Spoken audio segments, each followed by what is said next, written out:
મંત્રી કાંતિભાઈ અમૃતિયાના સ્વાસ્થ્ય માટે મોરબીમાં યજ્ઞ યોજાયો।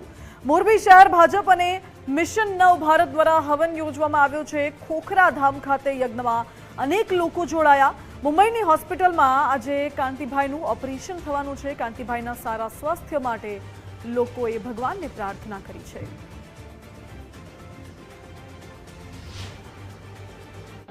આપણા સૌના લોકલાડીલા મંત્રી શ્રી કાંતિભાઈ અમૃતિયાના નિરામય સ્વાસ્થ્યને માટે જ્યારે અત્યારે એમનું ઓપરેશન ચાલી રહ્યું છે તેમનું મોરબી જિલ્લો અને ગુજરાતની સેવા કરવા માટે ખૂબ ઝડપથી ઓપરેશન સરળ બને, સફળ બને, હનુમાનજી મહારાજની કૃપા અને મોરબી જિલ્લાના 18 વર્ણના તમામ લોકોની પ્રાર્થના પહોંચી અને જલ્દી નિરામય બને એવી શુભકામના સહ આજે આ મહામૃત્યુંજય યજ્ઞ જે ચાલી રહ્યો છે એમાં સૌ પ્રેમપૂર્વક એમના સ્વાસ્થ્ય માટે નવભારત મિશન અને મોરબી શહેર ભાજપના તમામ કાર્યકર ભાઈ બહેનો એમને આહુતિ આપી અને નિરામય આયુષ્ય માટે પ્રાર્થના કરી રહ્યા છે।